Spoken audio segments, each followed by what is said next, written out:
دنیا میں سب سے بہترین روڈ انفراسٹرکچر رکھنے والے ممالک کی لسٹ میں خود کو شامل کرنے کے بعد اب دبئی ریلوے نیٹ ورکس میں بھی ایسا ہی کچھ کرنے جا رہا ہے۔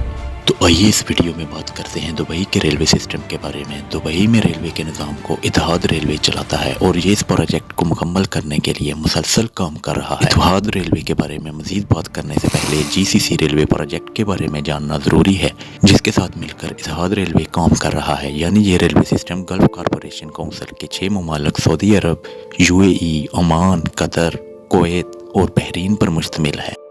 اور یہ ریل سسٹم ان تمام ممالک کو آپس میں جوڑے گا۔ جی سی سی ممالک نے 2009 میں مل کر جی سی سی ریلوے پروجیکٹ کا پلان بنایا۔ اس پروجیکٹ کی تکمیل 2018 تک متوقع تھی، لیکن چونکہ جی سی سی ممالک کی اکانومیز آئل پر ڈیپینڈنٹ ہیں، جس کی وجہ سے 2014-2015 میں عالمی مارکیٹ میں آئل کی قیمتیں کم ہونے کی وجہ سے اس پروجیکٹ پر کام تھوڑا سست ہو گیا، اور بعد میں 2020 میں کووڈ-19 کی وجہ سے بھی اس پروجیکٹ کی فنڈنگ میں تاخیر آئی، لیکن اب دوبارہ سے اس پروجیکٹ پر کام جاری ہے۔ اس پروجیکٹ کے مکمل ہونے سے جی سی سی ممالک میں ٹریڈ بھی بڑھے گا اور ان ممالک کا آپس میں ٹریول ٹائم بھی کم ہوگا، جس سے ان ممالک میں ٹورزم بھی بڑھے گا۔ اس پروجیکٹ کی ٹوٹل لینگتھ 2177 کلومیٹر ہوگی۔ اب بات کرتے ہیں دبئی میں اتحاد ریلوے سسٹم کی۔ اتحاد ریلوے سسٹم یو اے ای میں 1200 کلومیٹر لمبی لائن بچھائے گا، جس پر $11 بلین لاگت آئے گی۔ یہ پروجیکٹ 3 مراحل پر مشتمل ہے، جس میں سے پہلے مرحلے پر کام 2016 میں مکمل ہو چکا ہے، جو کہ 264 کلومیٹر لمبا ہے اور ابوظہبی کے علاقہ شاہ کے علاقے سے شروع ہو کر حبشہ اور پھر پورٹ رویس پر ختم ہوتا ہے۔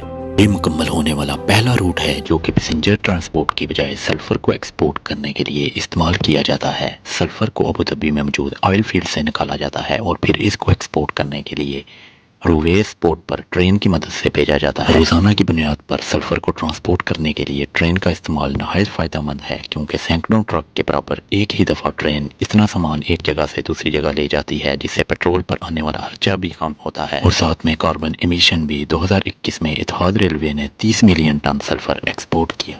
دوسرے مرحلے کا روٹ ابھی انڈر کنسٹرکشن ہے، جس پر 75% کام مکمل ہو چکا ہے۔ یہ روٹ سعودیہ بارڈر سے لے کر فجیرہ تک مشتمل ہے۔ یہ روٹ جبل علی پورٹ، مصفہ پورٹ اور حلیفہ پورٹ کو لنک بھی فراہم کرتا ہے، جبکہ ابوظہبی کو دبئی کے ساتھ بھی جوڑتا ہے، جبکہ اس کی لمبائی 605 کلومیٹر ہے۔ $408 ملین کا یہ کنٹریکٹ چائنیز اور ساؤتھ کورین کمپنیز کے پاس ہے۔ اس روٹ سے ایک اندازے کے مطابق 50 ملین ٹن کی اشیاء کو مختلف پورٹس کو آپس میں ملا کر ٹرانسپورٹ کیا جا سکے گا۔ یہ روٹس مسافروں کی آمد و رفت کے لیے بھی استعمال کیا جائے گا، جس سے ابوظہبی سے دبئی کا سفر صرف 50 منٹ میں کیا جا سکے گا، جبکہ یہی سفر ایک عام کار میں 70 منٹ کا سفر ہے، جبکہ پبلک ٹرانسپورٹ میں یہ سفر 120 منٹ تک کا ہوتا ہے۔ تیسرے مرحلے میں اس سسٹم کو مزید بڑھایا جائے گا اور ملک کے دوسرے تمام علاقوں تک رسائی دی جائے گی، اور اس کے علاوہ اسے مزید بڑھاتے ہوئے عمان کے بارڈر تک لے جایا جائے گا۔ اتحاد ریل کا عمان ریل کے ساتھ اس ضمن میں کانٹریکٹ بھی ہو چکا ہے۔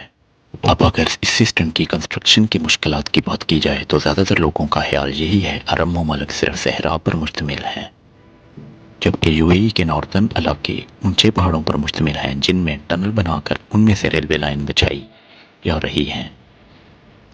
اس کے علاوہ ایکسٹریم ہاٹ ٹمپریچر پر بھی کام کرنا بہت مشکل ہے، لیکن ان سب مشکلات کے باوجود اس پروجیکٹ پر کام جاری ہے اور توقع کی جا رہی ہے کہ 2020 تک اس پر کام مکمل ہو جائے گا۔